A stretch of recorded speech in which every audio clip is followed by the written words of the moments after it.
असा मला तो ब्रेक करायचा होता, की त्यांचं म्हणणं की ती इतकं नाही पुढे सस्टेन करू शकत, ती इतकी दाटली आहे किंवा तिला ते आवरत नाहीये दुःख आणि तिचा मध्येच ब्रेक होईल आवाज, औंढा गिळलाय तिने. आवंढा गिळल्यासारखं. हा थोडक्यात. प्रत्येक कलाकाराच्या आयुष्यात असे क्षण येतात की खूप वेगवेगळी माणसं आपल्याला भेटत असतात, खूप वेगवेगळ्या माणसांसोबतचे कामाचे अनुभव असतात. तुला अशी भावलेली माणसं कुठली आहेत? जसं की आता प्रवीण सरांपासून आपण सुरुवात केली की एक वेगळा अनुभव होता, स्नेहलताईचे काही सजेशन होते, सिनेमा खूप गाजतोय, गाणं खूप गाजतंय.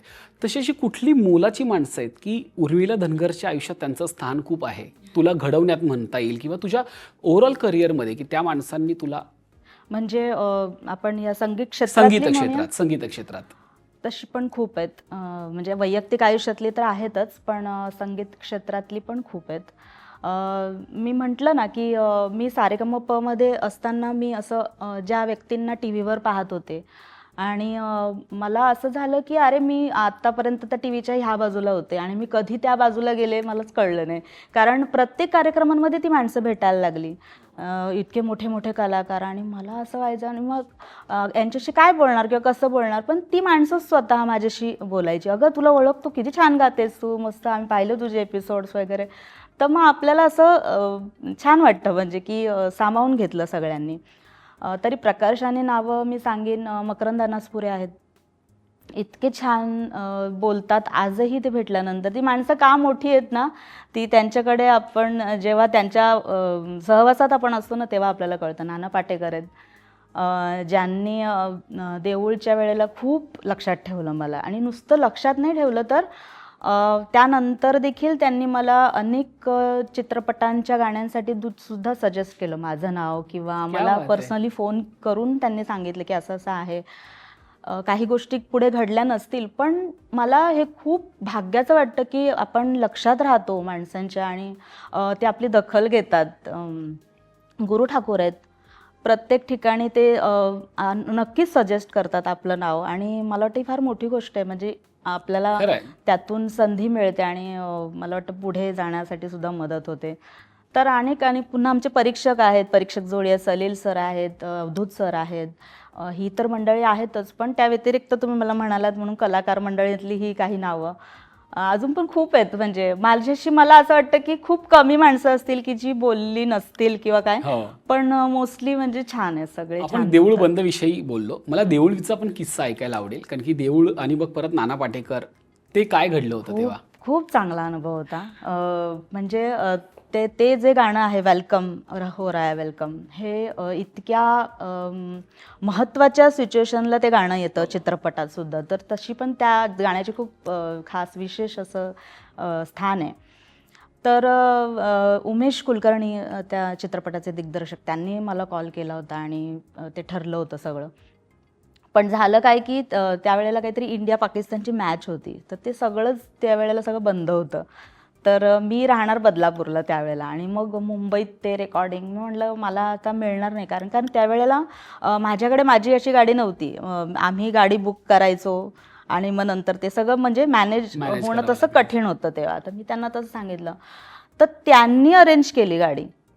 हां, आणि ते नाही पण ते करायचं. स्वानंद किरकिरे स्वतः होते रेकॉर्डिंगच्या वेळेस, आणि त्यांनीच ते लिहिलं. तर इतकं छान लिहिलं ते गाणं आजही. म्हणजे तेव्हा मी खूप लहान होते असं मला वाटतं, म्हणजे ते सगळं डोक्यावरनं गेलं होतं माझ्या. पण तरीही उमेश सरांनी स्वतः पर्सनली बसून माझ्याशी छान ते सगळ्या गोष्टी शेअर केल्या होत्या. म्हणजे मला समजावून सांगण्याचा प्रयत्न केला होता की नक्की काय आहे गाणं, थोडं उपहासात्मक गाणं आहे किंवा काय सांगायचं आहे त्या गाण्यातनं, हे त्यांनी थोडंसं समजलं. आणि मला ते समजून मी ते गाणं त्यावेळेला म्हटलं, ते आपले स्वानंद किरकिरे सर इतके खुश होते त्या गाण्याच्या वेळेस. म्हणजे मला अजूनही त्यांचं ते वाक्य आठवतं की लडकी ये अगर बॉलीवुड में आएगी तो बस हंगामा कर देगी, क्या आवाज है इसकी वगैरे, पिकअप कितना अच्छा है वगैरे, असं म्हणजे ते कौतुक करत होते.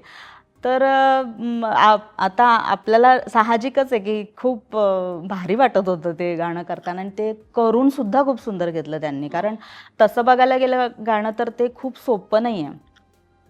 जितकं खर्जात आहे तितकं मिडलमध्ये, मग पुन्हा वरती असं ते खूप मस्त फिरतं ते गाणं सगळ्या बाजूने. आणि ते वेलकम जेव्हा जेव्हा येतं तेव्हा तेव्हा ते अंगावर येतं, किंवा शेवटचा अंतराही तसाच आहे. सो फार मस्त, म्हणजे असं गाणं आपल्याला मिळणं एक मला एक ओळ सौभाग्य ऐकायला आहे. आवडेल त्यातली, वेलकमची. वेलकम वेलकम हो राया वेलकम, हा आमच्या गावी वेलकम. वेलकम हो राया वेलकम, हा आमच्या गावी वेलकम. कम कम कम कम कम कम कम कम कम वेलकम वेलकम कम कम कम कम कम कम कम कम कम. मला सगळ्या त्या फ्रेम्स आठवल्या त्या गाण्यातल्या, की त्या गाण्यातली कशी स्मिता त्यांनी तांबे सगळे, यांनी स्मिता खूप तांबे सुंदर वगैरे, ते डान्स सगळं आठवलं मला. या गाण्याच्या प्रवासामध्ये जसं तू म्हणालीस, की मला उमेश कुलकर्णींनी सांगितलं होतं की या गाण्याचा अर्थ काय आहे, त्याचा काय टोन आहे त्याच्या मागचा.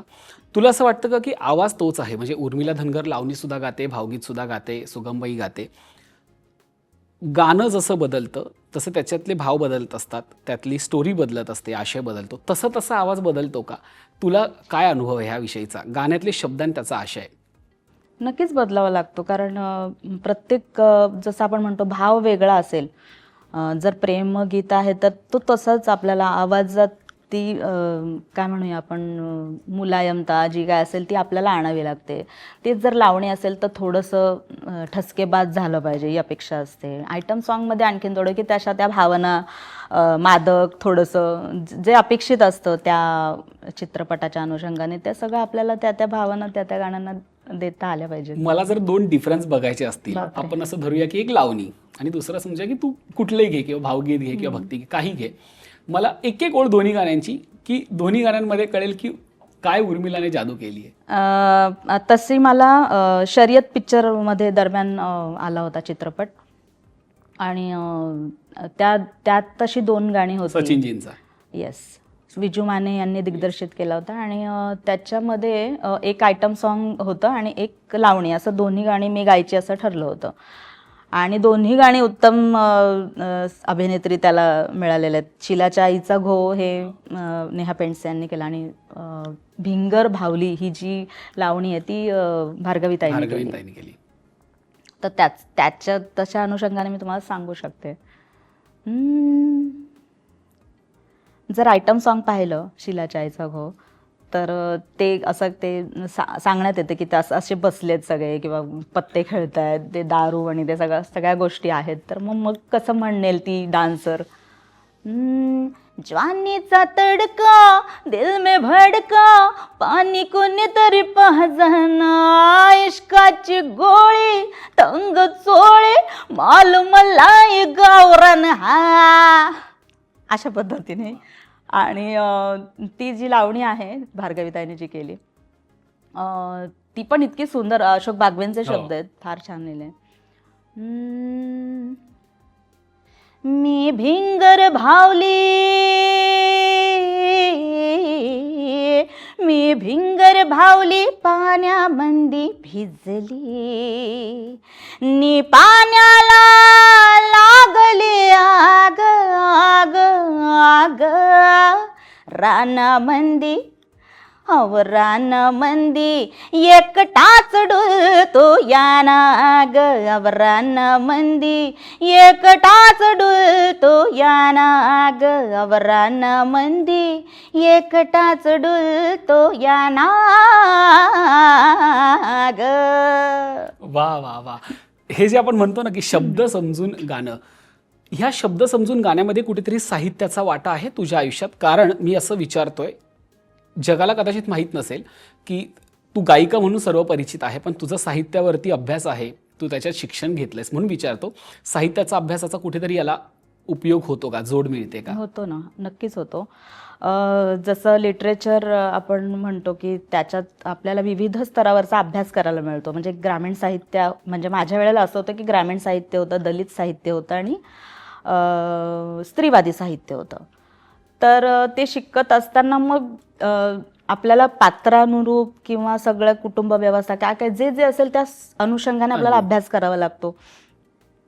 तर नक्कीच त्याचा ह्या अशा क्षेत्रात नक्कीच त्याचा खूप फायदा होतो, जेव्हा आपल्याला सिच्युएशन सांगितली जाते, कसं असणार आहे, काय असणार आहे. तर नक्कीच आपल्याला त्या अनुषंगाने विचार करून गाण्यामध्ये उपयोग होतो.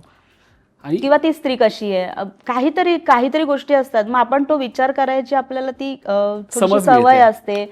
आपण तसा विचार करू शकतो. आणि आपल्यात आता उदाहरणार्थ बहिणाबाईंचं मी नेहमी सांगत असते की त्यांच्या ज्या ओव्या मला गायला मिळाल्या त्या चित्रपटात, बहिणाबाई, सोपानची आई बहिणाबाई, हो. तर तिचा म्हणजे त्यांचा नवरा गेलाय, तर ते मी कसं इमॅजिन करणार जर मला तो अनुभवच नाही, किंवा मी खूप लहान होते तेव्हा. तर मग मी कसा विचार करणार? मग मी ते एक सवय किंवा मी ते जगू शकते का? मला तसं काही म्हणजे माझ्याकडनं तशा भावना कशा येतील? ती कसा तिचा आवाज दाटलेला आहे, किंवा ती इतकी खचलेली असून सुद्धा कशी कणखर आहे, त्या ओव्यांमधनं आपल्याला दिसतं. लपे करमाची रेखा माझ्या कुंकवाच्या खाली, पुसीशन गेलं कुंकू रेखा उघडी पडली. अरे नशीब नशीब लागे चक्कर पायाले, नशिबाचे नऊ गिरते भी फिरत रायले. आणि मग ते म्युझिक ते खूप सुंदर पण केलंय सचिन दिपेश यांनी, आणि मला एक खूप छान गाता आलं. मराठीतला हा प्रवास तुझा खूप वेगळा आहे. प्रत्येक गाणं वेगळं आहे. असं नाहीये की एक गाणं दुसऱ्यासारखं आहे. प्रत्येक गाण्याची मजा वेगळी आहे, प्रत्येक गाण्याचा लहेजा वेगळा आहे. पण कुठेतरी असं तुला वाटतं का की असं कुठेतरी झालं की अरे उर्मिला धनगर म्हणजे लावणीच गाऊ शकते, असं तुला कधी वाटलं का? की अशा पद्धतीच्या कमेंट्स कधी आल्या का? किंवा याकडे कसं बघतेस की जेव्हा तुझा थेट आवाज लावणीसोबत जोडला जातो? त्याची सुरुवात मला वाटतं सारेगमप पासून झाली, की मला तशी गाणी दिली गेली. अर्थात तिथे आमचा काही चॉईस नसायचा, आम्हाला गाणी दिली जायची. तर माझा आवाज कुठेतरी सुलोचनाबाईंच्या जवळ जाणार आहे असं सगळ्यांचं मत असल्यामुळे मला तशी गाणी प्रत्येक एपिसोडला मी एक तरी लावणी गात होते. मग त्याच्यामुळे काय होतं, पण कसं होतं ना की लोकांना ते खूप आवडत होतं, आणि कुठेतरी ते मला त्यांचा आवाज ते माझ्यामध्ये पाहत होते आणि कनेक्ट होत होते. मला असा अनुभव आहे की एका विशिष्ट वर्गाचं मला प्रेम जास्त मिळालं, ते म्हणजे 70-80 वगैरे वयातली जी माणसं आहेत, त्यांचं मला विशेष करून खूप प्रेम मिळालं ह्या सगळ्यामुळे. कारण त्यांना कुठेतरी असं की ते परत आलं, म्हणजे परत आपल्याला ऐकायला मिळू शकतं हे, असं कुठेतरी एक माझ्या घरी जे यायची मंडळी मला भेटायला, ती माणसं, तो अनुभव म्हणजे खूप विलक्षण आहे. मग असं वाटतं की मग ठीक आहे ना, जर त्यांना वाटत असेल, किंवा आत्ता पण कार्यक्रमांमधनं मला लावणी गावीच लागते, कारण तसं आहेच ना आता, म्हणजे ते एक हे केलं गेलेलं आहे, म्हणजे एस्टॅब्लिश झालेलं आहे. पण ना म्हणजे माझ्या करिअरमध्ये मी सांगेन की असं नाही झालं. मला सगळ्या प्रकारची गाणी मिळाली गायला, आणि हे सौभाग्यच आहे माझं. मी याबद्दल म्हणजे मनोमन खूप आभार मानत असते की असं झालं नाही की लावणी तर लावणी तर ठीकच आहे, म्हणजे चला की गाणार. म्हणजे लोकांमध्ये असं झालं की उर्मिला म्हणजे लावणी, पण पडद्यामागे म्हणजे इंडस्ट्रीमध्ये तुला वेगवेगळी गाणी गायला मिळाली. खूप वेगळे आयटम सॉन्ग जरी असतील ना, तरी पण त्यात पण खूप वैविध्य आहे. लावणी म्हटली तरी त्यातही खूप वैविध्य आहे. म्हणजे असं आपण एकाच कॅटेगरीत नाही आपण त्या गाण्यांनुरूप मला खूप मजा आली म्हणजे ते करताना. किंवा अजिंठासारख्या चित्रपटात मी किती हळूवार गाणं कौशल इनामदारांनी माझ्याकडनं गाऊन घेतलं. तर मला वाटतं हे भाग्य आहे की असा पण विचार केला, आणि याच्या पुढेही मी भविष्यात असं म्हणजे प्रार्थना करते की असं खूप काय माझ्या आवाजाचा छान छान उपयोग केला पाहिजे म्युझिक डिरेक्टर्सने, असं खूप वाटतं मला. लावणीचा विषय आला म्हणून मी इथे एक मुद्दा घेतो की लावणीचा तू जेव्हा उल्लेख केला, तुझी तुलना थेट सुलोचनाबाईंसोबत झाली की तू सुलोचनाताईंसारखं गातेस वगैरे. पण जेव्हा सुलोचनाताई स्वतः आल्या होत्या सारेगमपमध्ये, तेव्हा मला आजही आठवतंय 2010ची गोष्ट होती, बरोबर? पण तेव्हा तुला त्यांच्याकडनं मनासारख्या कॉम्प्लिमेंट मिळाल्या नव्हत्या, ज्याच्यावरून प्रेक्षक खूप नाराज झाले होते. हे खरं आहे ना? हो, म्हणजे झालं होतं तसं. 2009ची गोष्ट. पण ना त्या सारख्या म्हणत होत्या की आपल्याला जिंकायचंय, तू राग मानून नको घेऊस, आपल्याला जिंकायचं, हे ते सारखं म्हणत होत्या. पण त्यावेळेला ना आपण कंटेस्टंट असतो, आणि त्या दोघांचं त्या इतके छान कौतुक करत होत्या. पण माझं असं माहिती नाही मला ते प्रत्येक वेळेला असं काहीतरी सांगत होत्या वगैरे. पण ना तेव्हा नाही काही वाटलं. विशेषतः माझ्या आईने मला सांगितलं की काही म्हणाल्या नाहीत त्या त्यांच्या जागी बरोबर आहेत आणि त्यांनी तुला काही गोष्टी सांगितल्या. तर मला काय वाटतं मग हे आपल्याला त्या वयात कळत नसतं की नक्की काय आहे. थोडंसं वाटतं तिथे बसल्यानंतर, कारण आपल्याला नाही समजू शकत ना. आता ती मोठी माणसं आहेत खूप आणि ते कुठल्या अर्थाने बोलतात आपल्याला किंवा काय खरंच आपलं चुकत असेल, खरंच आपलं काहीतरी झालं असेल असं कुठेतरी. पण ना नंतर तुम्ही म्हणल्याप्रमाणे की मला अनेक लोकांचे कॉल आले म्हणजे की तू हे नको करू हां, खूप छान, खूपच चांगली गायलीस तू त्या दिवशी, त्या एपिसोडला खूप छान झालं वगैरे. इवन मी तुम्हाला सांगेल, मी दुबईला जेव्हा कार्यक्रमासाठी गेले होते तर तिथल्या महाराष्ट्र मंडळाच्या काही बायका भेटायला आल्या होत्या. तर त्यातली एक बाई तर रडत मला भेटली, म्हणजे रडत होती ती आणि ती म्हणाली की ते सुलोचना बाईन किती तुम्हाला बोलत होत्या आणि ते आम्हाला खूप म्हणजे वाईट वाटलं. तर मला असं झालं की बापरे, म्हणजे किती आत्मीयतेने बघतात लोक आणि त्यांना पण असं वाटू शकतं. तर हे एक आपण एक छान म्हणूनच घेऊया. कदाचित बाईंना असंही वाटत असावं की लावणीचा आवाज जिंकावा, कदाचित त्याच्यासाठी त्यांचा तोही अजून भाव चांगलं हा, घे, तो अजून कदाचित चांगलं आपण म्हण. असतं ना कुठेतरी एक आपण मागे ओढतो कारण की आपण 4 पावलं पुढे जायला हवं. आज बाई आपल्यात नाहीये, पण त्याच्यानंतर कधी बाईंची भेट झाली का? त्यांच्यासाठीचा एक कार्यक्रम दादरमध्ये झाला होता. तेव्हा मी त्यांच्यासमोर बसून गायले होते त्यांच्याच लावण्या. वा. आणि तो पण फार छान होता एक्सपिरियन्स. तिथेही त्या मला तसंच सांगत होते, तू घरी ये, मी तुला 4 गोष्टी आणखीन सांगेन याबद्दलच्या वगैरे. ते म्हणले हो. आपण असा कधी योग आला नाही की घरी जाऊन भेटणं वगैरे असं. पण त्या जेव्हा जेव्हा भेटल्या तेव्हा त्यांनी अशी सूचना केली म्हणजे. आणि एक आपण एक असं मोठ्या व्यक्ती म्हणून आपण ते प्रेमळ सल्ला असं आपण घेऊ शकतो या गोष्टी. कदाचित त्याच्यात आपुलकी पण असू शकते. आपलं काय म्हणतात आपलं पद्धत चांगलं वेगवेगळी असते ना प्रत्येकाची अगदी. रिॲक्ट होण्याची, तर त्यांची असेल मे बी तशी. बॉलिवूडमध्ये जाणं ही आयुष्यातली एक मोठी संधी वाटते का तुला? होती ना. मोठी संधी होती माझ्यासाठी खूप. कारण ती मी खरं सांगू का, मला आत्तापर्यंतच्या ज्या संधी मला मिळालेल्या आहेत ना त्या सगळ्या स्वतःहून आलेल्या आहेत समोरून. आणि मला ही खूप फार मोठी गोष्ट वाटते म्हणजे की असं तेव्हाही मी असंच निवांत घरी असताना मला तो फोन आला मापुसकरांच्या भावाचा. आणि असं असे ते बॅनर्सची नावं तुम्हाला माहिती, हां हां हां हो असं MBBS नाही का, मुन्नाबाई MBBS किंवा इतर सगळे चित्रपटांची नावं. आणि मी म्हटलं हो तुम्ही आवडेल का तुम्हाला असं. तर म्हणले हो का नाही. आणि तसं ते गाणं पुढे घडलं. ते छान आहे हे, म्हणजे मोठी संधी होती. हा, कारण तू केवळ तुझ्यासाठीच नाही, सगळ्या मराठी माणसांसाठी ती आनंदाची गोष्ट होती. कारण तुझा आवाज तसा सगळ्यांना तोपर्यंत परिचित झाला होता की उर्मिलाचा आवाज. आणि थेट एक असं एक गाणं आलं, आयटम नंबरकडे थोडंसं जाणार होतं, पण ते असं गाणं आलं की प्रेक्षकांनाच असं वाटलं की अरे उर्मिलाचं गाणं आलं. आणि त्यातली विशेष म्हणजे ते विद्या बालनवरती कास्ट झालं होतं. त्यामुळे त्या फरारी की सवारीचं एक वेगळंच त्या टायमाला क्रेज निर्माण झाली होती. तुला ती क्रेज जाणवली का? तुझ्यासाठी त्या गाण्याचा अनुभव काय होता? त्या गाण्यामागची गोष्ट काय होती? गाण्यामागची गोष्ट तर मी आत्ता सांगितलीच तुम्हाला की त्या अशा पद्धतीने मी रेकॉर्डिंगला गेले. आणि एक म्हणजे असं 3दा वगैरे मी रेकॉर्ड केलं ते गाणं. तर म्हणजे मध्ये दरम्यान असा काळ जात होता एक 10-15 दिवसांचा. तर मला असं आठवतं की फर्स्ट जे 2 वेळेस मी गेले तेव्हा प्रीतम यांचे असिस्टंटच होते. आणि 3ऱ्या वेळेला प्रीतम स्वतः होते.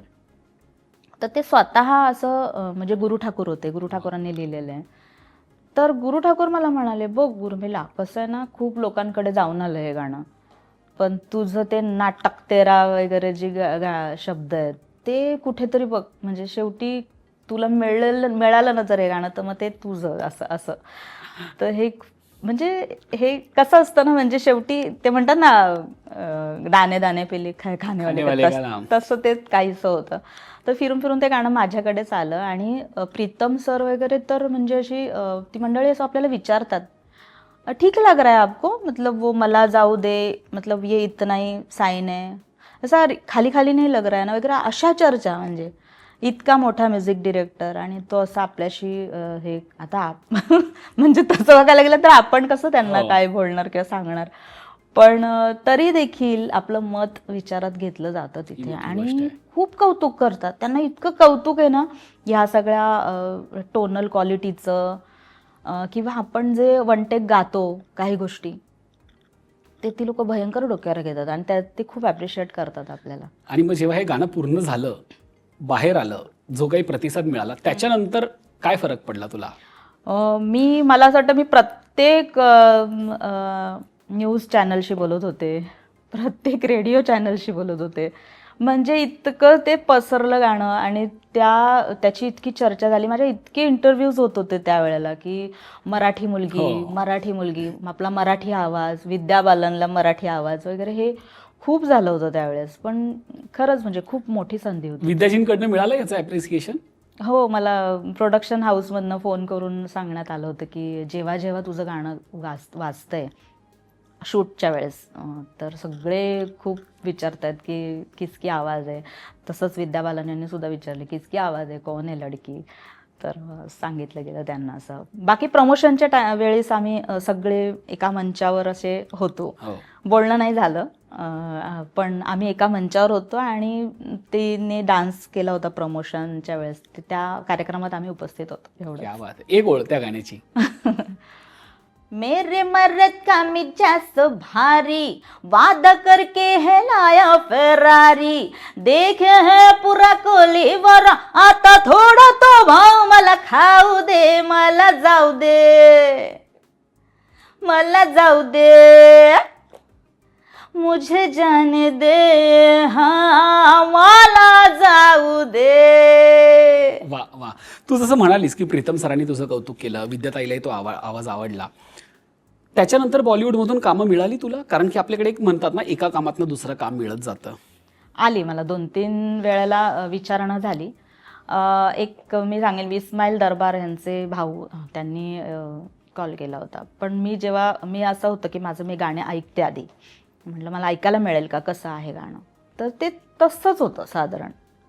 इवन मराठीत पण असं झालेलं आहे खूपदा की मी नाही सांगितलेलं आहे. मग म्हणजे तसंच गाणं पुन्हा तुम्ही करण्यात काहीच पॉईंट नाही ना. मग म्हणजे एक गाणं गाजलंय, तर मग आपण पुन्हा पुन्हा तशाच पद्धतीचं गाणं गाऊन काय मिळणार आहे. म्हणजे त्याच्यातून काहीतरी वेगळं असेल तर ठीक आहे. अनु मलिक यांनी मला कॉल करून बोलवलं होतं त्यावेळेला आणि मी माझ्या दोन्ही भावांना घेऊन त्यांना भेटायला पण आम्ही गेलो होतो. तिथे ते आम्ही गायले मी त्यांच्यासमोर. आणि मग त्यांचं असं म्हणणं होतं की रेंज तर हे अजून तू चांगली करायला पाहिजे वगैरे. तर म्हणलं ओके, देखिए बॉलिवूड में भी गाना है की नाही आपको, असं म्हणजे ते असं हे होतं थोडंसं. आता माझं एवढंच म्हणणं होतं की इतके मोठे संगीतकार, पण मग रेंज ही प्रत्येकाला निसर्गतः आहे, दिलेली आहे. तर त्या ह्याच्यात आपल्याला काय करता येईल, हे म्युझिक डिरेक्टरचं बेसिकली काम असतं. पण त्यांचं तसं म्हणणं होतं. आणि बऱ्याच लोकांनी मला असं, मी हिंदी सारेगामापमध्ये सुद्धा गेले, मला डायरेक्ट होती एंट्री.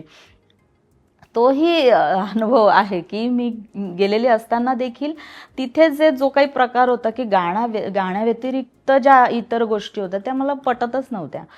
आणि कुठेतरी मग ते जे कॉन्ट्रॅक्ट आणि हे सगळं 2 वर्ष आपण कुठलंच काम करायचं. आणि तोपर्यंत माझी कामं सुरू झाली होती इकडे मराठी इंडस्ट्रीमध्ये. आणि म्हणजे मला असं झालं की मी कसं काय असं, म्हणजे त्यात काही सूट नव्हती. आणि मग मी ते बॅकआउट केलं होतं. मग तेव्हा ती लोक पण, चॅनलची माणसं खूप हे करत होती की काम करणं आहे की नाही आपको, हिंदी में भी आना ही है ना वगैरे, अशा पद्धतीचं पण असतं बरं का.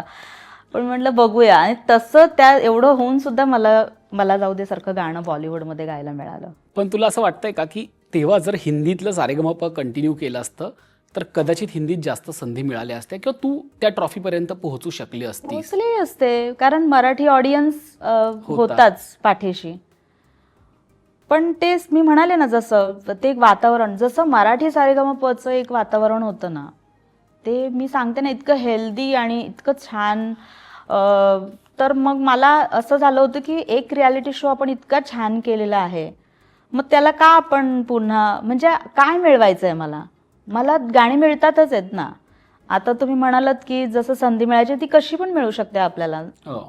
जसं हिंदीचं मला आलंच ना स्वतःहून माझ्याकडे, तर मग कशासाठी, म्हणजे असं वाटतं. पण मला सांग, दोन्हीतला तू फरक सांगितला की मराठीमध्ये मला थोडंसं चांगलं वातावरण होतं, नेमकं काय घडलं, काय खटकलं हिंदीतलं, की तुला असं वाटलं की नको? कारण ही संधी खूप मोठी आहे. आज हिंदी सारेगमपचा बॅनर खूप मोठा आहे. तिथे जाण्यासाठी लोक रांगा लावत असतात, पण तिथे तुला एक छान संधी मिळाली होती. पण अशा काय गोष्टी खटकल्या की जेव्हा तुला असं वाटलं की नाही म्हणजे ठीक आहे? खूपच अतिरेक चालला होता, म्हणजे की प्रत्येक गोष्टीत आपल्याला ऍक्टिंग करावी लागत होती वगैरे. हे सगळं माझा पिंडच नाहीये ना तो. म्हणजे मी ती जे मराठी सारेगमप मध्ये मी जशी आहे तशीच मी प्रेझेंट झाले. माझं त्याच्यासाठी पण कौतुक होतं. आज लोक मला त्याच्यासाठी पण कॉम्प्लिमेंट करतात की तू गाणं तर होतोच, पण तुझा जो स्टेजवरचा वावर होता ना मॅडम, तो आम्हाला खूप आवडतो. आजही आम्ही ते बघतो ना, तर आम्हाला खूप आवडतं. तर हे होतं म्हणजे जसं आहे तसं. पण इथे मात्र म्हणजे की काहीतरी गाणं झालं की आपण धावतच यायला पाहिजे, आणि मग ही खुशी झाली आपल्याला. किंवा माझ्याबरोबर अभिलाषा चेल्लम पण होती. आम्ही दोघी पण गेलो होतो त्या म्हणजे जी सेकंड चान्स आम्हाला होता त्याच्यात. तर आम्ही एकत्रच होतो. आणि मग इतकी लोडबुडकी म्हणजे की सकाळी ब्रश करताना पण त्यांचे कॅमेरा, मग ते तिथून ते दाखवणार उठलोय, मग आपली चर्चा होते, मग आपण काय गॉसिपिंग करतोय वगैरे. मग हे नाही ना होणार आपल्याच्याने. म्हणजे म्हणजे मी नाहीच आहे ना तशी की मी एवढी खोटं खोटं हसणार, खोटं खोटं रडणार. मला नाही येणार. जे आहे ते आहे. म्हणजे ते ह्या सगळ्या गोष्टी पण होत्या. आणि गाण्याव्यतिरिक्त जे म्हटलं ना मी तुम्हाला हे सगळं, किंवा कपड्यांवरून विषय झाला, असंच घालावं लागेल, तसंच घालावं लागेल, एवढी छान आहेस मग तू करू शकतेस कॅरी, पण मला नाही ना करायचं. तर अशा काही गोष्टी होत्या सगळ्या. पुन्हा कॉन्ट्रॅक्ट हा जो काही विषय होता ते एक होतं. सो मग नाही केलं कंटिन्यू. जेव्हा तुला कुणीतरी असं म्हणतं की हिंदीत करिअर करायचंय की नाही, तेव्हा ते असं लागतं का तुला की अरे हे काय हे कोण आहे वॉर्निंग, म्हणजे सांगणारे? वॉर्निंग समजायची, धमकी समजायची, याविषयी काय वाटतं तुला? नाही, वॉर्निंग तर नाही आपण घेऊ शकत. कारण आपल्याला स्वतःवरती इतका विश्वास जेव्हा असतो ना, आपल्याला नाही वाटत काय. हा ठीक आहे, तुम्हाला काय समजायचं ते समजा. पण माझे भाऊ होता माझ्याबरोबर, माझे वडील होते मला जेव्हा झालं घ्यायला तेव्हा. आले तेव्हा, आणि आम्ही एकत्र निघालो तिकडनं. पण मग तेच आहे ना, म्हणजे पुन्हा ही जी दादागिरीची म्हणजे तुमची भाषा, आणि असं नाही ना तुम्ही कलाकाराला हे करू शकत. जर त्याच्याकडे ती गोष्ट असेल, जर तो 100% त्याचं त्या गोष्टीत देत असेल, तर तुम्ही नाही थांबवू शकत ती गोष्ट. ती मिळणारच, कुठून पण अगदी, येणार अगदी. येणार. एकतर हा तुझा अनुभव ज्याविषयी तू बोललीस, आणि दुसरीकडे अगदी चांगला अनुभव तुला आला ते म्हणजे मराठी सारेगमप. हो. आता आपण त्या विषयावर येऊया जो तुझ्या आयुष्यातला सगळ्यात मोठा टर्निंग पॉईंट ठरला. कारण उर्मिला धनगरला तसं कुटुंबातनं संगीताचं वातावरण नव्हतं, किंवा घरात काहीतरी परंपरा आहे आणि तू घरात शिकली आहे शास्त्रीय वगैरे, असं काही नव्हतं. आणि थेट सारेगमपमध्ये तुझा आवाज आला आणि तो महाराष्ट्रापर्यंत पोहोचला. पण त्याच्या आधीची उर्मिला कशी होती? म्हणजे तुला संगीताचा गळा होता? आणि मला तर असं कळलं की मुळात तुझ्याही आयुष्यात संगीत खूप उशिरा आलं. हो, म्हणजे गायचे मी गातच होते. म्हणजे आता ते होतंच माझ्याकडे, मी म्हटलं ना, पण ती जाणीव नव्हती. जसं शाळेत असताना मी म्हटलं की मला माईक समोर उभं केलं जायचं, आणि खणखणीत आवाज आहे बुवा, हे एवढंच मला माहिती होतं. 15 ऑगस्ट, 26 जानेवारी किंवा सकाळच्या प्रार्थना, हे सगळं मी मध्ये असायची, एवढंच. पण सगळ्या गोष्टींमध्ये मी असायचे. लहानपणापासून मला डान्सचं जास्ती आकर्षण होतं, किंवा नाटक व्हायचं, नाटक बसवणं, सूत्रसंचालन, हे सगळ्या गोष्टींमध्ये मला जास्त रस होता. गाणं एवढं मी म्हणजे फक्त तेवढा पुरता असं होतं. शाळेमध्ये तर माझा इतकाच संबंध होता. पण मला शिक्षक मंडळी जी होती ना, ती खूप छान भेटली. दरवेळेला त्यांचं सांगणं असायचं की आईवडिलांना की हिला ना शिकवा तुम्ही गाणं, खूप छान गाते ही, गाऊ शकेल. पण ना आम्ही ज्या ठिकाणी राहत होतो, म्हणजे मी चाळ संस्कृतीत वाढलेली आहे, आणि खानदेशी लोकांची चाळ होती आमची पूर्ण. आणि आजूबाजूचा एरिया बघाल तर सिंधी लोक, सिख लोक, अशी सगळी मंडळी. तर तिथे गाण्याचा क्लास म्हणजे असं काही बघण्यात पण नव्हतं आमच्या. तर आई वडिलांना तरी कुठून म्हणजे कळणार होत्या ह्या गोष्टी. पण मग नंतर मी 12वीला असताना आम्ही बदलापूरला शिफ्ट झालो, आणि तिथे थोडंसं तरी ते सांगीतिक वातावरण होतं, क्लासेस होते असं. मग त्या शोधात पप्पा होतेच, पण तरी माझी 12वी झाली, मग FY झालं. मग SYला गेल्यानंतर मग वडिलांनी मग तो एक संगीत विद्यालय कुळगाव या संस्थेचा शोध लावला, आणि मला माझे गुरु भेटले. म्हणजे जवळपास 20व्या वर्षी हो, तुझ्या आयुष्यात खऱ्या अर्थाने 19-20व्या वर्षी मला माझं गाणं सुरू झालं असं म्हणूया. म्हणजे सांगीतिक शिक्षण म्हणजे क्लासिकल. आणि कारण तोपर्यंत मला माहितीच नव्हतं ना. आता कॉलेजमध्ये गेल्यानंतर सुद्धा प्राध्यापक मंडळी पण खूप छान भेटली मला, आणि त्यांना असं जाणवायचं की नाही ग, तू शिकलं पाहिजे, तू खूप पुढे जाशील, असं ती लोक म्हणायचे मला. पण मला नाही कळायचं. मला असं वाटायचं की काय म्हणजे गाणं काय शिकवत असतील, काय गाण्याचा क्लास ना, म्हणजे काय मग गाते तर आहेच ना, मी ऐकून गाणं म्हणतेच आहे, मग काय शिकायचं आहे. तर एवढं अज्ञान होतं. पण जेव्हा मी क्लास जॉईन केला, माझे गुरु पण मला इतक्या लवकर भेटले नाहीत, कारण असा तो संगीत क्लास होता. तर आधी आमचं घ्यायचे जे क्लास ती वेगळी मंडळी होती. मग ती बातमी सरांपर्यंत पोहोचली की अशी अशी मुलगी आणि ती चांगलं गाते वगैरे असं. मग एक दिवस मला सरांनी बोलवलं, त्यांच्या वेळेनुसार मोठ्या मुलींचा क्लास असायचा, असं ज्या छान गायच्या त्या क्लासमध्ये मला त्यावेळेला बोलवलं. मग मी समोर बसले, मी गायले आणि सरांना पण ते काहीतरी वाटलं. आणि गुरु मला इतके छान भेटले ना की माझा पुढचा प्रवास त्यांनी खूप सुकर केला. म्हणजे मला डायरेक्ट 3ऱ्या परीक्षेला बस हे सांगणं, माझी तिथे त्यांनी एवढी वर्ष वाचवली. ते म्हणले आधीच इतका उशीर झालाय तुला, तर तू डायरेक्ट 3री परीक्षा दे. आणि मग तिथून मग त्यांच्याकडे मी विशारद कंप्लीट केलं माझं. आणि तोपर्यंतचा जो काळ होता तो इतका सुवर्ण काळ मी म्हणेन की गुरूंपुढे बसून जेव्हा आपण गाणं शिकतो ना, ते मला इतकं आवडायचं ना. ते म्हणजे ते म्हणतात ना, असं एक व्यसन लागतं, तसं झालं होतं थोडंसं. की मला असं व्हायचं की 2च तास का असतं बरं हे क्लास, 2च तास कसा, म्हणजे 6 वाजता जायचं, 8 वाजता सुटणार क्लास. तर ते खूप म्हणजे असं आत्मीयता वाढत गेली खूप त्या विषयीची, सरांविषयीची, की किती आहे गाणं शिकणं म्हणजे काय आहे ते तिथे कळलं मला. आणि सरांमुळे ते जास्ती कळलं. त्यांनी खूप खूप गोष्टी म्हणजे कसं ना, गुरु आपल्या आयुष्यात फार महत्त्वाचा असतो, की तो आपल्याला आपल्या कलेनी आपल्याला सांगत असतो गोष्टी. तर माझं आकलन त्यांना कळत होतं. त्यानुसार त्यांनी बरोबर मला सगळ्या गोष्टी, तुझा सा काय आहे हा मला सांगणं, मला वाटतं ही फार मोठी गोष्ट असते, की आपला सा आपल्याला कळणं. आपल्याला सगळ्याच गोष्टी सोप्या होतात, मग आपण काहीही गाऊ शकतो. हा जो कॉन्फिडन्स असतो हा मला तिथे थोडाफार म्हणजे आला. म्हणजे असं मी गायला लागले, किंवा क्लासचे कार्यक्रम असतात, गुरुपौर्णिमेचा आहे किंवा दिवाळी पहाट सारख्या कार्यक्रमांमध्ये मी गायला लागले. असं पण या सगळ्यामध्ये घरच्यांचा पाठिंबा होता तुला? की आपली म्हणजे एक असतं ना बऱ्याचदा की आपली मुलगी गातीये हे माहीत असणं, मग कधी कधी असं असतं की का गायचंय, घरात ते वातावरण नसल्या कारणाने. पण तुझ्या घरात सपोर्ट होता तुला? खूप होता, कारण वडील माझे खूप छान गातात, म्हणजे त्यांचा आवाज फार छान आहे. पण त्या सगळ्या जबाबदाऱ्या आणि ह्याच्यामुळे कदाचित त्यांना ते शिकता नाही आलं. मग ती आवड कदाचित त्यांनी माझ्यामध्ये पाहिली आणि माझ्यासाठी क्लास वगैरे तर त्यांनीच हे केलं ना, म्हणजे सगळं शोधणं, मग ते फी देणं, सगळ्याच गोष्टी आहेत ना. कुठल्या एकट्या माणसावर घर आमचं होतं पूर्ण.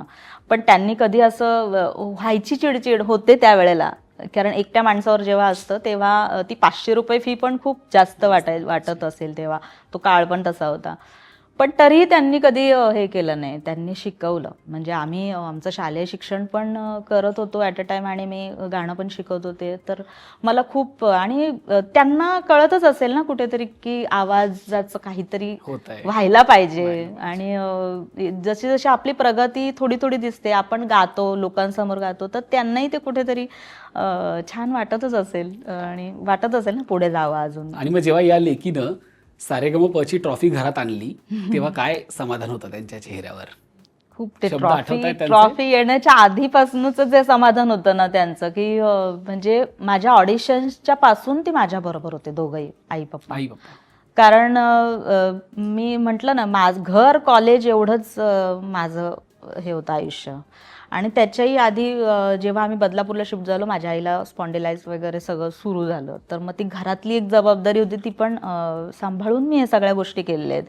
म्हणजे माझं कॉलेज असेल, माझं गाणं असेल.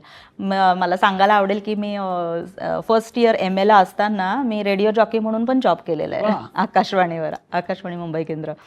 आणि तो एक वेगळा अनुभव आहे. म्हणजे तिथे गाणं असून सुद्धा आपण सगळ्या गोष्टी करत असतो, पण गाणं आपल्याला तितकंसं जगता येत नाही, कारण खूप साऱ्या गोष्टी करायच्या असतात आपल्याला त्यावेळेस. तर तो एक हे होतं. हे सगळं सांभाळून मी माझं शिक्षण पूर्ण करत होते. तर हे सगळं ते बघत होते ना, तर त्यांनाही कुठेतरी मग. आणि सारेगमप जेव्हा जेव्हा यायचं, आधीच्या 2 ऑडिशन्स पण मी दिल्या होत्या. ज्या पर्वात तू सहभागी झाली होतीस त्याच्या आधी दोनदा दिलेलं आहे, दोन्ही पर्व. हां, माझं जे होतं ते महागायक पर्व 3रं होतं. ओके. त्याच्या आधी 2 झाले होते. पहिल्या याच्यामध्ये अभिजित कोसंबी जिंकला होता आणि दुसऱ्या याच्यात वैशाली माडे जिंकली होती आणि तिसऱ्या याच्यात मी जिंकले.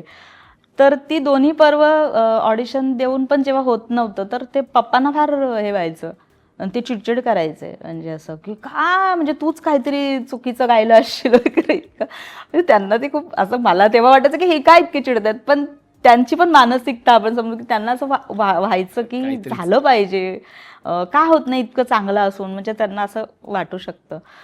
तर मग तशा याच्यातनं मग ते तिसऱ्या पर्वात पर्वाची फायनली ते audition. बरोबरच होते. आणि तिसऱ्या पर्वाची ऑडिशन मग हा ते बरोबरच ती होते. मुंबईत तर दिली की पुण्यात? नाही, पुण्यातून दिली. म्हणजे जेव्हा त्या स्क्रोलवर आलं की ऑडिशन्सच्या तारखा जेव्हा जाहीर झाल्या, तर फर्स्ट ऑडिशन होती पुण्यात, दुसरी होती नाशिक आणि तिसरी होती मुंबई. तर ते म्हणाले की आपण सगळ्या ऑडिशन्स करायच्या. त्यांचं ते एकदम ठाम की पुण्यात नाही झालं तर नाशिक, नाशिक नाही झालं तर मुंबई. लेकीसाठी. हां, ते म्हणले म्हणजे यावेळी रिस्क नाही घ्यायची असं त्यांनी ठरवलंच होतं बरं का. म्हणजे काय असेल कुणाच ठाऊक, पण त्यांची ती फार हे होती बरं का, तुम्ही जिद्द. मुंबईतनं जाऊन पुण्याला ऑडिशन दिलं. हां. आणि काहीच कोणीच नाही आहे आमचं असं बाजूला. मी म्हटलं ना, मी ठाणे जिल्हा प्रॉपर आहे. आमची सगळी माणसं, नातेवाईक सगळे इथेच आहेत. बस बाहेर आम्ही कधीच असा म्हणजे इतर लोक गावाला जायची तर आम्हाला असं फार वाटायचं की अरे आपलं गाव का नाही असं लांब, म्हणजे रेल्वे आपण जाऊ शकतो. हां. तर तसंच असल्यामुळे मग ती ऑडिशन पुण्याला जेव्हा जाहीर झालं तर पप्पा म्हणाले की नाही जायचं आपण. त्यावेळेला आम्ही ते हां. आणि आणखीन एक त्याआधीचे एक छोटीशी गोष्ट आहे की मी त्या ऑडिशनच्या आदल्या दिवशी महात्मा गांधी विद्यालय अंबरनाथचं तिथे संगीत शिक्षकासाठीची इंटरव्ह्यू दिली होती की ते पण करूया, कारण काहीच नाही झालं तर काहीतरी हे एक संगीत शिक्षिका म्हणून असं. आणि तिथेही ती इंटरव्ह्यू इतकी छान झाली होती की माझं झाल्यातच जमवतं, पण तरीही मनातून इतकी प्रार्थना करत होती की उद्याचा दिवस फार महत्त्वाचा आहे, माझं उद्यासाठीचं झालं ना तर खूप छान होईल असं. आणि त्याच दिवशी आम्ही संध्याकाळी आई पप्पा माझ्याबरोबर ऑडिशनसाठी आम्ही गेलो, रेल्वेने गेलो आणि रात्री पोचलो 10 वाजता वगैरे. तिथे ते हॉटेलमध्ये राहिलो, ऑडिशन दिली. पुन्हा आम्हाला पुन्हा पहाटेपासून वगैरे रांग लावतात ना रांगा तिकडे? लागायच्या. पण तिथे सारेगमचं हे कौतुक असं की चहा ह्या सगळ्या गोष्टी तिथे बिस्किट्स असं ठेवलेलं असतं, म्हणजे ते चांगली गोष्ट आहे त्यांची. तर आम्हाला तसा काही हे आला नाही. मग ती ऑडिशन दिली आणि दुसऱ्या दिवशी मला पुन्हा बोलवलं 12 वाजता. आणि तेव्हा मग माझी तेव्हा पण 12 वाजता जी मी गेले होते तर रात्री माझा 9 वाजता नंबर आला होता रात्री. कारण त्याच्या आधी थोडं संध्याकाळच्या नंतर लाईट्स गेले होते तिथले. मग 9 वाजता फायनली मी सलील सरांच्या समोर उभी राहून मी ती फायनल ऑडिशन देत होते. मी अक्षरशः अशी घाबरले होते की, कारण कसं असतं ना, तो थोडासा फोबिया असतो ना, आधीच्या ऑडिशन्स आपलं नाही झालंय आणि आत्ता इथपर्यंत आलोय, आई पप्पा बिचारे आपल्यासाठी इतके लांब आलेले, तर ते थोडंसं असं हे होतं. पण झालं, फायनली झालं. त्या याच्यामध्येच त्याशी रूममध्येच ती इतकी जे मला वाटतं कौतुक प्रत्येकाच्या याच्यावर दिसत होतं मला चेहऱ्यावर की नाही काय आवाज आहे वगैरे असं थोडंसं. तर त्याच्यामुळे ते खुशच होते. तुला कुठे दिलं तर आवडेल म्हणाले ते प्रमाणपत्र, इथे देऊ की मुंबईत देऊ? मग असं म्हटल्यानंतरच मी रडायलाच लागले म्हणजे. आणि माझे आई पप्पा पण खूप रडत होते. आणि असं तो एक छान ती गोष्ट लक्षात राहण्यासारखी आहे. पण त्यात तोपर्यंत 2 दिवस तुम्ही पुण्यातच होतात, ऑडिशनचे 2 दिवस? नाही म्हणजे पहिल्या दिवशी जेव्हा ऑडिशनला सांगण्यात आलं की उद्या पण आता तुम्हाला यायचं आहे, पुढचा राऊंड उद्या होणार आहे, तर तोपर्यंत आम्ही हॉटेलची रूम सोडली होती. आणि त्यावेळेला असं नव्हतं ना इतकं बजेट की हॉटेलची रूम आपल्याला पुन्हा एकदा कंटिन्यू करता. पप्पा म्हणाले की आपण त्यापेक्षा खोपोलीला जाऊया. खोपोलीत माझी मावशी असते आणि तिच्याकडे रात्र वस्ती करायची आणि मग आपण पुन्हा येऊया. असं आम्ही करून मग तिकडे राहिलो. तिने आम्हाला ती भाजी भाकरी, पूर्वी नाही का असं असायचं ते बरोबर घ्यायचं, असं काय हॉटेलिंग वगैरे असं हे आता फार झालंय म्हणजे, पण तेव्हा नव्हतं असं, घरून डबा असायचा, घरातनं डबाच घेऊन निघायचे. तर ते आम्ही घेतलं. मग तिथून निघाल्यानंतर उशीरच झालाय आणि मग तिच्या गावापासून पुन्हा ते बस स्टँड पर्यंत काही नाही. मग तो एक टेम्पोवाला आला आणि मग आम्ही ते टेम्पोवाल्याला, मग त्याने आम्हाला सोडलं तिथपर्यंत. मग ते बस मिळाली, मग बसचा प्रवास, आणि मग असं करत करत ते 12 वाजता मी तिथे पोहोचलो होतो. तर तोपर्यंत ना खूप असं हे हे पण झालं होतं खूप थकायला किंवा नाही काय, आणि त्यात ती भीती की काय होणार आहे, कसं होणार आहे, पण ते कसं मनोबल ठेवलं होतं आणि झालं. आज यशाच्या या टप्प्यावरती असताना मागे वळून आता जेव्हा तू ह्या सगळ्या आठवणी सांगतेस तेव्हा काय वाटतं या सगळ्याकडे बघताना की नेहमीच आम्हाला भरून येतं, म्हणजे आम्हाला सगळ्यांनाच, माझे आई वडील असतील किंवा मी असेल, म्हणजे आम्हाला खूप अजूनही ते सगळं आठवलं. भावांना माझ्या सगळे हे सगळ्या ह्याच्यामध्ये ते माझ्याबरोबरच आहेत, सगळ्या गोष्टींमध्ये किंवा सगळ्या अनुभवांमध्ये ते माझ्याबरोबर आहेत. तर आम्ही खूप असं अजूनही सगळ्या गोष्टी बोलतो, कसं ना तेव्हा असं तसं सगळं. पण तेव्हा वाटलं होतं मी जिंकेन असं एक मनात होतं की नाही, आपण ट्रॉफीपर्यंत पोहोचू? अजिबातच म्हणजे मनात मी ते ठेवलंच नव्हतं. माझं असं होतं की सगळे नातेवाईक मला बोलतात ना की कधी तू जाणार आहेस, तू कधी जाणार आहेस, तर त्यांना एक उत्तर म्हणून एक तरी परफॉर्मन्स माझा तिथे होऊ दे, मग मी आऊट झाली तरी चालेल, असं माझं होतं थोडक्यात. पण काहीतरी वेगळं होतं लिहून ठेवलेलं. आणि माझ्या पहिल्याच परफॉर्मन्सला सलील सरांनी जे मला 500 रुपयाचं तिथल्या तिथे मला बक्षीस दिलं आणि ते म्हणाले की नाही, तू अशीच गात राहिली तर तू जिंकणार, असं ते तेव्हाच म्हणाले होते क्या बात आहे. पहिल्याच परफॉर्मन्सला. तर ते कुठेतरी ना माझा कॉन्फिडन्स माझा वाढत गेला. प्रत्येक एपिसोडला जेव्हा वेगळे परीक्षक येतात, जी वाहवा व्हायची, वन्स मोर व्हायचं, मला असं एकदम असं म्हणजे छान वाटायचं.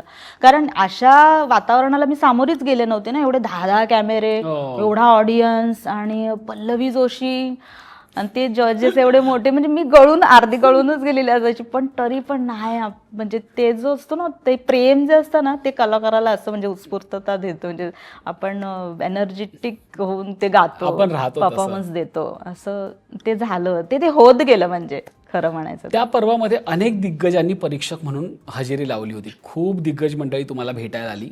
कुठली अशी एक व्यक्ती आहे की ज्याची प्रतिक्रिया तुला जास्त जवळची वाटली, किंवा ती व्यक्ती आल्यानंतर तुला असं वाटलं की नाही, मी ह्याच दिवसासाठी वाट बघत होते, किंवा खूप छान वाटलं तुला त्या व्यक्तीला भेटून त्याची प्रतिक्रिया ऐकून? म्हणजे मला ना सगळ्याच परीक्षकांकडनं खूप चांगल्या कमेंट्स मिळाल्या.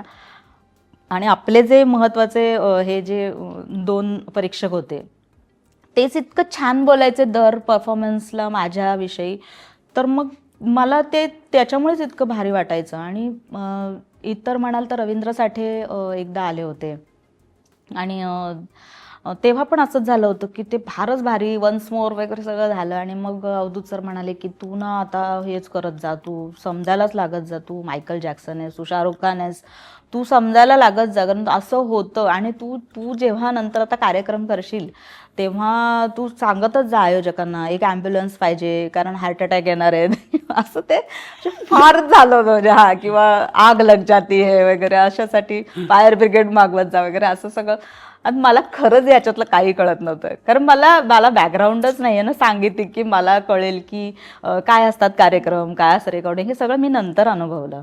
सो तेव्हा मी फक्त असं म्हणजे ते काय म्हणतात, मी त्याला फक्त रिस्पॉन्स असं. मग सलील सर थोडंसं माझ्याबद्दल खूपच छान बोलले की तू आज जागा इतक्या स्वच्छ आल्या तुझ्या सगळ्या गाण्यातल्या, इतक्या छान. तर रवींद्र साठे मग असं म्हणाले की हे सगळं ठीक आहे म्हणाले, मायकल जॅक्सन किंवा शाहरुख खान हे सगळं त्या घरी, तू ज्या पद्धतीने गाण्याला सामोरी जातेस तशीच जा. आणि मला वाटतं मग मी असं की नाही, बरोबर आहे, म्हणजे आपण जे चाललोय ते बरोबर आहे, हे मला तिथे कळालं. टॉप 10चं पहिलंच गाणं होतं ते, त्याच्यामुळे मग पुढचा टॉप 10 टू टॉप 3 पर्यंतचा मग मी तसंच की नाही, मला काय वाटतंय ज्या पद्धतीने मला जायला वाटतंय तसंच मी गेलं पाहिजे. तुला कुणाचा आवाज आवडतो? म्हणजे तुझा आवाज आम्हाला आवडतो, पण तुला गायक म्हणून कुणाचा आवाज आवडतो? कुठल्या गायकाचा आवाज जास्त आवडतो? कितीतरी आहेत. म्हणजे जास्त जवळच्या आशाताई आहेतच, म्हणजे आशा भोसले फार मला आवडतात. आणि श्रेया घोषाल पण मला फार आवडतात, फारच. त्याच्यानंतर सोनू निगम आहेत, किशोर कुमार आहेत, लता मंगेशकर आहेत, म्हणजे किती नावं आहेत आपल्याकडे, शोभा गुरुटू आहेत, जास्त जवळ जाणारं माणिकताई वर्मा आहेत. तर आपल्याला असं भुरळ पडते प्रत्येकाच्या आवाजाची, आणि त्या आवाजात गावाचं पण वाटतं. आणि मला ती सवय पण आहे बरं का थोडीशी अशी, की कविता कृष्णमूर्ती आहे तर थोडासा तिच्यासारखा टोन लावून आपण गायचं, कारण ते आपल्याकडे नाही आहे ना, जे आपल्याकडे नाही आहे मग आपण ते इमॅजिन करून तसं मला कसं गाता येईल, मग ती हाऊस थोडीशी तिथे तशी भागवायची. मला ऐकायला आवडेल आहे, कारण की हे काहीतरी वेगळं आहे. हो, माहिती नाही मला ते आता इथे कसं येईल. तितलियों ने कहा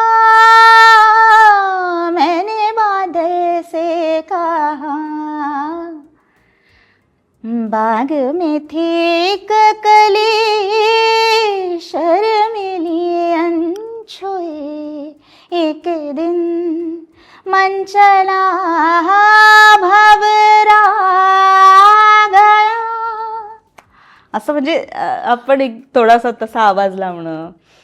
तर असं म्हणजे बऱ्याच गायकांच्या किंवा आशाताईंची कितीतरी गाणी आहेत ते असं म्हणजे आपण थोडंसं त्यांच्या आवाजात, म्हणजे का तर ते खूप खास आवाज आहेत, त्यांची स्वतःची एक आयडेंटिटी. आणि कसं गायलंय बरं, मला ना आत्ता एक्सप्रेस नाही करता आलं एवढं, पण असं म्हणजे खूप छान कधी कधी लागतो आवाज. हा कधीतरी असं होतं ना की आपला एक गुरु असतो, पण त्या पलीकडे कुठेतरी एखादा असा गुरु असतो, अज्ञात गुरु संगीत क्षेत्रात. आपण त्यांच्याकडनं शिकत असतो, त्यांचे आवाज ऐकून, त्यांच्या हावभावातनं आपण शिकत असतो. असं कुणाला गुरु मानतेस तू तुझ्या गुरूंच्या व्यतिरिक्त, की त्या आवाजानं तुला थोडंसं घडवलं किंवा तो आवाज तू सातत्याने ऐकत असतेस?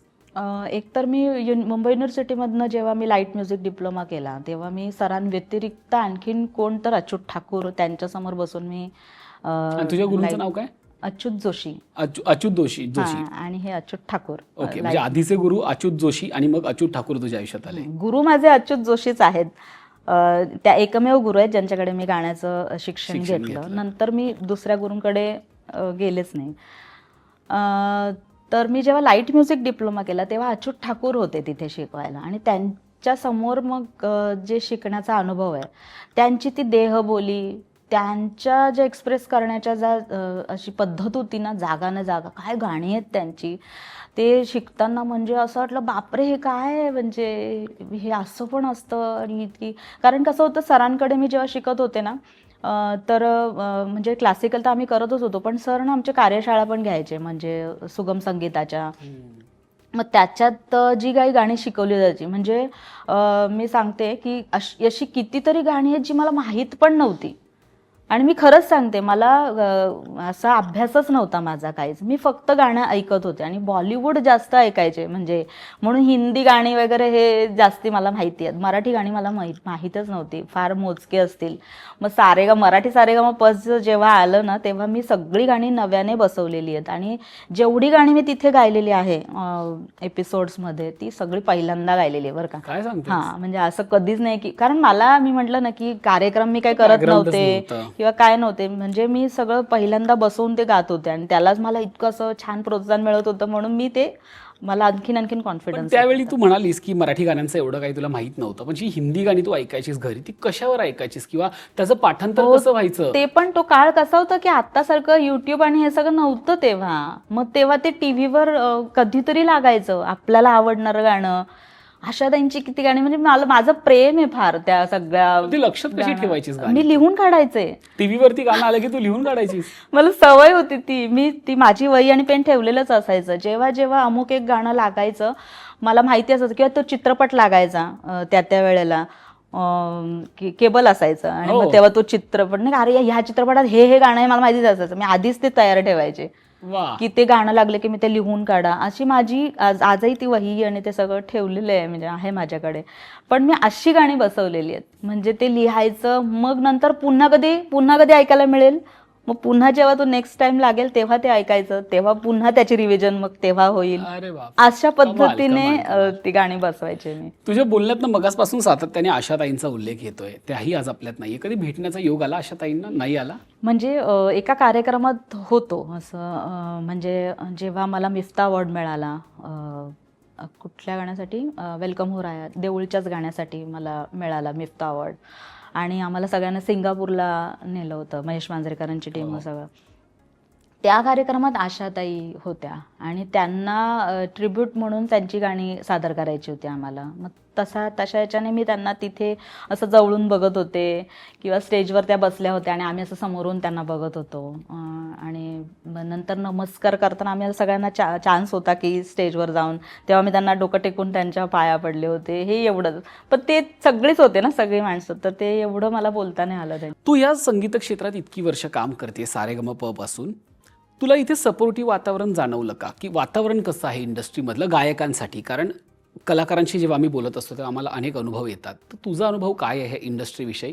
इथे पुश मिळतो कलाकारांना, नवीन कलाकारांना विशेषतः, कारण की ज्यांच्या घरात काहीतरी बॅकग्राऊंड असतं त्यांची गोष्ट वेगळी आहे, पण जे तुझ्यासारखे नवीन लोक जे या इंडस्ट्रीत येतात, ज्यांना ABCD पासून सुरुवात करावी लागते, त्यांना सपोर्टिव्ह वातावरण मिळतं? म्हणजे आता तुम्ही म्हणालात तर मला असं वाटतं मी एका रियालिटी शोमधनं आलेले होते, त्याच्यामुळे मला तसं खूप लोकप्रियता मिळालेली मी होते, म्हणून मला पुश मिळाला असेल असं मला वाटतं. कारण त्याआधी देखील मी गातच होते ना. मी अशा दिग्गजांच्या कार्यशाळा पण केलेल्या आहेत जिथे आपला पर्सनली आवाज ऐकला जातो. अनेक ठिकाणी मी आपण करतच असतो प्रयत्न, मग त्या वेळेला पण तिथे वाटत नाही कोणाला की हा वेगळा आवाज आहे, आपण ह्याच्यासाठी काहीतरी करूया किंवा संधी देऊया, असं नाही होत. तुम्हाला ती लोकप्रियता मिळालेली आहे आणि मग त्याचा कुठेतरी आपल्या चित्रपटासाठी सुद्धा फायदा होऊ शकतो किंवा म्हणून मग कदाचित मला त्या सगळ्या संधी मिळाल्या असाव्यात असं मला वाटतं. पण तुला असं वाटतं का की इंडस्ट्रीमध्ये, म्हणजे थेट विचारतो, की राजकारण आहे किंवा डावललं जातं कधीतरी, किंवा एखादं गाणं आपल्याला मिळता मिळता ते दुसऱ्याच व्यक्तीला कधीतरी गेलंय, असे अनुभव फेस केलेत तू कधी, की तुला असं वाटतंय की नाही काहीतरी सरळ नाहीये ही गोष्ट, याच्यात काहीतरी गडबड आहे? मी सांगू का, मी सगळ्या सर्कल्स बरोबर पण कामं केलेली आहेत की नाही का, अमुक एक सर्कल्स असतात त्याच्यामधून अशा अनेक सर्कल्समधनं मी कामं केलेली आहेत. कारण मला बोलवलेलं गेलं, मला आमंत्रणच असायचं की तुझ्याकडनं एक गाणं व्हायला पाहिजे, तर अशा मी सगळ्या लोकांबरोबर कामं केलेली आहेत. पण तरी देखील मी वेगळी राहिलेली आहे प्रत्येक वेळेला. आणि हे मी कसं जमवलं आहे माझं मला पण माहिती नाही, की मी कुठल्याच अशा एका ग्रुपबरोबर जॉईन नाही झाली आत्तापर्यंत, पण असा सगळ्यांचा अनुभव आहे मला. तर तुम्ही म्हणता त्याप्रमाणे असं झालेलं आहे की गाणं गाऊन घेतलेलं आहे आणि पुढे वेगळाच गायकाकडनं सुद्धा गाऊन आपल्याला कळवत सुद्धा नाहीत, असं पण प्रकार झालेले. पेमेंट नाही दिलेलं आहे बऱ्याच गाण्यांचं, असं पण अनुभव आहेत मला माझ्यासारख्या. म्हणजे आतापर्यंत आम्ही फक्त अभिनेत्यांचं पेमेंट थकवलं अशा बातम्या बघितलेल्या आहेत, गायकाचं पेमेंट थकवल्याचा तुझ्याकडनं किंवा खूप उशीर करतात असं पण होतं की इतकं गाणं भारी होतं, आपल्याला इतकी मजा आलेली असते, पण पेमेंट देताना मग हां करतो आणि मग ते 2 महिने 3 महिने जेव्हा जातात ना, मग मला असं कुठेतरी वाटतं की तुम्ही उत्सुक असता की नाही गाणं करायचं आहे, तुम्ही सगळं डेट्स ठरवता, तुम्ही वेळा ठरवता, म्हणजे त्या वेळेला येणार गाणार, मग तुम्ही पेमेंट पण त्याच वेळेला जर दिलं त्या कलाकाराचं ना, तर मला वाटतं त्याची मजा वेगळीच असेल, त्याला पण एक छान वाटेल. ती तुमच्याकडे मागायची वेळ यावी हे चुकीचं आहे मला असं वाटतं. ते असं होता कामा नये. ते त्याचा अधिकार आहे ना, म्हणजे जितक्या प्रेमाने त्याने येऊन गायलं तर तितक्याच प्रेमाने तुम्ही त्याचं त्या दिलेल्या वेळाचं तरी द्यावं असं. पण बुडवलेत पैसे तुझे? हो बुडवले, प्रॉपर बुडवले. आणि खूप चांगले आहेत त्यांची नावं, म्हणजे पण मी सांगणार नाही. अगदी असं अशा लोकांनी केलेलं आहे. बुडवण्याची कारणं दिली त्यांनी काही? नाही. आणि ते फोन तर करत नाही आपल्याला न सांग, म्हणजे ते झालं गेलं विसर आता, म्हणजे असं असतं नाही का. त्या माणसांनी परत फोन केलाय का गाण्यासाठी? नाही ते पण आहे. हो तसं झालेलं आहे. रात गई बात. कार्यक्रमा एक तर असे आहेत की त्यांच्या चित्रपटासाठी मी गायले होते, ते तर झाल्यानंतर त्यांनी काही कार्यक्रम आयोजित केला होता आणि त्या कार्यक्रमात पण मला गायची संधी होती की कारण तेच गाणं म्हणजे त्यांचंच आहे ना, तर सो त्यांच्या म्युझिकल कार्यक्रमामध्ये तू पण येऊन गायलं. पण ते जे म्हणाले होते की फुलाची पाकळी तरी आम्ही तुला देऊ, ती अजूनपर्यंत पाकळी मिळालेली नाही आहे. किंवा एक अख्ख्या गाण्याचं म्हणजे जे मला अरे भारी गाणं झालंय, तू आत्ता येऊ शकशील का, आणि आपण त्या सगळ्या व्यापातनं वेळ काढून तिथे पोहोचतो, आपण त्या गाण्याला 100% देतो आणि मग असं काहीतरी सांगितलं जातं, काही कळत नाही काही नाही, आणि काही दिवसांनी आपण डायरेक्ट ते गाणं टी व्हीवर जेव्हा पाहतो की दुसरं गाणं कोणीतरी गायलंय आणि तसंच गायलंय, काय फार काय असं म्हणजे वेगळं केलंय बुवा जे माझ्याकडनं झालं नसेल, तर असं पण नसतं. मग ते एकदा झालेलं आहे म्हणजे तसं, तर ते मला थोडंसं वाटलं होतं की असं नाही, तुम्ही निदान सांगा, आमचं काही म्हणणं नाही, पण निदान सांगा तरी की असं आम्ही करतोय, काहीतरी कारणं सांगा त्यामागची. आणि पेमेंट पण नाही, म्हणजे गाणं नाही ठेवलं म्हणजे पेमेंट पण नाही द्यायचं. मग मी तो जो दिला, जो वेळ ज्या व्यापातनं मी गेले, ते केलं गाणं, त्याला काहीच अर्थ नाही, मग असं होतं. अगदी. तुझ्या आयुष्यातला एक महत्त्वाचा टप्पा आणि टर्निंग पॉईंट म्हणता येईल ते म्हणजे तुझं लग्न, कारण की प्रत्येक स्त्रीचं आयुष्य बदलतं. तुझं आयुष्य बदललं याच्यानंतर? खूप बदललं. कारण कसं आधी आपण खूप रिलॅक्स असतो, कधी कुठलंही काम येऊ द्या आपण तयार असतो, आपण जाऊ शकतो, पण लग्नानंतर नाही होत असं. आपल्याला खूप लोकांचं भान ठेवायला लागतं, खूप, कारण प्रत्येकाचा काहीतरी कार्यक्रम ठरलेला असतो वगैरे, त्या सगळ्या गोष्टींचं भान ठेवा. आणि मूल झाल्यानंतर तर जास्तीच आपण बिझी होतो. आणि माझ्या बाबतीत ना मी काय कसं होतं की मी करिअरच्या अशा टप्प्यावर उभी होते ना की मी खूप अचीव केलं होतं त्या मानाने. म्हणजे मी भरपूर गाणी गात होते, मला अवॉर्ड्स कितीतरी मिळत होते. आणि मग नंतर माझं लग्न झालंय 2015मध्ये. तर मग असं होतं माझं की झालं ना, आता काही गेलं, आता असं आता मला संसार करायचा, असं थोडंसं होतं बरं का माझं. तर तसं मी केल्यामुळे सुद्धा मला वाटतं मी थोडंसं माझ्या कामामध्ये थोडंसं हे आलं असावं. पण हे मला आत्ता कळते की म्हणजे आपण इतके तेव्हा हे असतो की नाही का आता मला हे पण म्हणजे कारण माझा स्वभाव आहे तसा की मी 100% देते ज्या भूमिकेत आहे तसं. तसं मी आई झाल्यानंतर पण मी माझ्या मुलीला भरपूर वेळ दिला. आणि सुदैवाने करोनाचा काळ पण होता, सो मला पूर्ण वेळ तिला छान देता आला. पण गाण्यात खंड नाही पडला. प्रत्येक वेळेला मी गात होते, रेकॉर्डिंग चालू होत्या. जसं आईबाबांकडनं सपोर्ट मिळाला या सगळ्यासाठी, त्यांनी जी जिद्द ठेवली तुझ्या पाठीशी की नाही तू पुढे जायला पाहिजे, तशी सासरकडूनही आहे जिद्द? हो, माझा नवरा खूप चांगला आहे. म्हणजे आम्ही ॲक्च्युली माझं लग्नच त्या बेसिसवर झालेलं आहे ना, की आधी कारण मी करिअरमध्ये उभी असताना ते लग्न करणं थोडीशी रिस्कच असते म्हणजे कलाकाराच्या बाबतीत तर, आणि मुलीच्या बाबतीत विशेषतः, की ते मंडळी कसं हे सगळं घेतील. पण अरेंज मॅरेजमध्ये ती मुभा होती, आपल्याला आधी बोलू शकतो आपण, तर ते मी त्यांच्याशी बोलले होते आणि त्याला त्यांनी ॲग्री केलं होतं. आणि ते आजतागायत आहे, म्हणजे तो खूप सपोर्टिव्ह आहे. क्या बात आहे. मग आज कसं सगळं जमवतेस? कारण की आज जवळपास लग्नाला 10-11 वर्ष झाली आहेत, मुलगी आहे तुला एक, संसार सगळा सुरू आहे आणि यातून मग गाणं, रियाज हे कसं जमवतेस? हो, म्हणजे नाही म्हणजे खरं सांगायचं ना, आज वर्ल्ड म्युझिक डे आहे. आपल्याला माहिती आहे की सर्वश्रेष्ठ कला म्हणतात, संगीत ही सर्वश्रेष्ठ कला आहे आणि त्यातूनही गायन ही कला सर्वश्रेष्ठ मानली जाते. तर मग अशा कलेसाठी आपला जन्म झालेला आहे, तर ही किती मोठी गोष्ट आहे. मग आपण त्याला वेळ देणं आपलं म्हणजे कर्तव्यापेक्षाही मोठी गोष्ट आहे, की केलंच पाहिजे आपण. तर पण ज्या आपण म्हणतो जसं आता वैयक्तिक आयुष्यात हे चढउतार येतच असतात, तर त्यात थोडंफार हे होऊ शकतो, पण तरी आपण ते कंटिन्यू करायला पाहिजे. जेव्हा जेव्हा असं खंड पडेल तर मी पुन्हा कंटिन्यू करते. मी आजही पहाटे उठते आणि माझा 2 तासाचा रियाज असतो. क्या बात आहे. माझा 6चा रियाज असतो रोजचा. त्यात म्हणजे माझं असं म्हणणं आहे की उठल्यानंतर मी किचनमध्ये जाऊन किंवा मी मुलीचं काहीतरी कधी मी नवऱ्याचं नाही, मी पहिलं माझं जे काम आहे गाणं, ह्याने माझ्या दिवसाची सुरुवात झाली पाहिजे, असं एक माझं असतं आणि ते आजतागायत मी ठेवलेलं आहे. आता या यशाच्या टप्प्यावर असताना काय इच्छा आहे मनामध्ये की कुठल्या दिग्दर्शकासोबत गाणं गायचं आहे तुला? की एक आपलं असतं ना ड्रीम की नाही मला ह्या दिग्दर्शकासोबत एकतरी गाणं करायचं आहे. तसे तर खूप आहेत अजून, म्हणजे अजय अतुल सर तर आहेतच, जे सारेगमपमध्ये मला म्हणाले होते की. आणि लग्न माझं जेव्हा ठरलं ना त्यावेळेला मला अजय सरांनी बोलावलं सुद्धा होतं. ते एक अंतरा मी गायले होते आणि मला म्हणाले होते ते की दुसरा अंतरा झाला की आम्ही तुला पुन्हा बोलवू. पण ते गाणंही काही आलं नाही किंवा ते काय होतं मला नाही माहिती, पण ती आवाजावरती खूप खुश होते.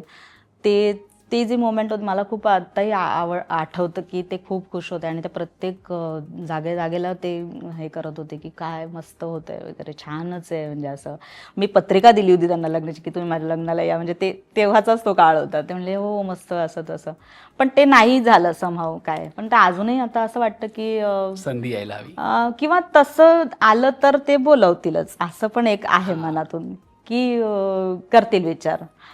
किंवा हिंदीतले आता इलायराजांकडे मी गायले, मला इतकं भारी वाटतं ना त्याच्यासाठी की ते पण असंच. आता नामदेव ढसाळ चित्रपट आहे आगामी आणि त्याच्यात ते गाणं आहे, तर त्यासाठी पण मी खूप उत्सुक आहे की इतक्या मोठ्या माणसाकडे आपल्याला गायला मिळालं. लोक स्वप्न बघतात, मी तर स्वप्न पण पाहिलं नव्हतं पण तरी पण मला ते संधी मिळाली आणि इतक्या मानापानात ते सगळं पार पडलं. गुरु ठाकूरांनीच लिहिलेलं होतं आणि छान त्याच्या दिग्दर्शिका ज्या आहेत त्यांनी खूप छान पद्धतीने ते सगळं जमवून आणलं. तर असं सगळं घडतं आहे. पण अजूनही हिंदीमध्ये असं हे विशाल भारद्वाज आहेत किंवा A.R. रहमान तर आहेचं, सगळ्यांचं स्वप्न असतं ते. तर बघूया. पण माझा ना खूप विश्वास आहे की जेव्हा माझ्याकडे यायचं असेल ना कुठलं गाणं तर ते नक्की येणार आणि नक्की मी गाणार आणि मला गायचंच आहे. पण तुला माहिती आहे ना असे अनेकदा शब्द देतात जेव्हा आपण नवोदित येतो ह्या क्षेत्रात. काही लोक असं ना तेरा करिअर बना दूंगा, तुला मी हे गाणं देणार, तुला मी ते गाणं देणार, अशी आश्वासनं दिली होती का तुला लोकांनी? आणि त्यातल्या किती लोकांनी आश्वासनं पूर्ण केली? आश्वासनं असं कोणी नाही दिली. ते फर्स्ट एपिसोडला फक्त सलील सर म्हणाले होते की पहिलं प्लेबॅक तू माझ्यासाठी गाणार, तर ते त्याप्रमाणे त्यांनी सलील करून सरांनी शब्द घेतलं. पूर्ण केला. माझं जे आंबा पिकतो हापूस जे मधलं, I हापूस guess. मधलं ते 4 ओळी भल्या का असे ना, पण त्यांनी गाऊन शब्द पूर्ण केला आणि तोही फार महत्वाचा असतो. कारण बऱ्याचदा आपण जेव्हा स्टेजवर उभं राहतो तेव्हा लोक ते आश्वासन आपल्याला देतात. मलाही बघायचं होतं की काय म्हणजे नक्की आता बोललेत खरी हे ऑन टीव्ही सगळ्यांनी बघितलंय. ते तुझं पहिलं रेकॉर्डिंग होतं. पहिले प्लेबॅक. हो, त्याच्या आधी मी गात होते म्हणजे जे Recording. आपलं ते असं अल्बम्स असतील, मोहटा देवीची गाणी मी गायले होते 10वीत असताना, तसं थोडंसं होतं. पण हे जे नंतरचं जे असतं ना ते फार वेगळं असतं. खूप फरक आहे टेक्निकल त्याच्यामध्ये. गोष्टी आणि ह्या सगळ्या. खूप फरक आहे. आणि मग हापूसमधून पहिल्यांदा तुझा आवाज सिनेमात लागला. म्हणजे तो जो एक्सपिरियन्स होता की प्रीमियरला आम्हाला बोलवलं होतं आणि मी असं समोर बसून मग ते आपलं नाव येणं किंवा ते गाणं जेव्हा असं प्ले होतं त्या सगळं बघत असताना चित्रपटात जे आपण इतरांच्या बाबतीत पाहिलेलं असतं ते आपण आपल्या बाबतीत बघतोय. देऊळच्या वेळेस पण प्रीमियरला ते गाणं काय वाटत होतं आणि नाना पाटेकर येऊन असं त्यांच्या मुलाला सांगत होती की ए हिने गायलंय देऊळ, अरे तर तुम्ही हो असं ते अशा पद्धतीने म्हणजे इतकं म्हणजे ती ओळख पण वाढत होती आणि हे सगळं छान वाटत. आपण हापूसचा उल्लेख केला. अजूनही पाऊस सुरू झालेला नाहीये आणि बाजारात आंबे दिसतायत, त्यामुळे मला असं वाटतं की हापूस मधलं ते गाणं व्हायला हवं. कारण त्या ओळी सुद्धा तितक्याच सुंदर आहेत. येस. आंबा पिकतो रस गळतो, आंबा पिकतो रस गळतो, कोकणचा राजा बाई दंगा मांडतो.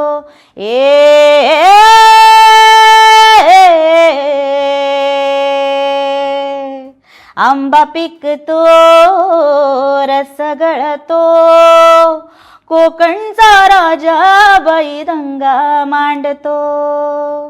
सूर्य जळतो उन्ही तळतो, तरी कसा मोहरून फुली फळतो, शिवारात जीव कसा परिमळतो.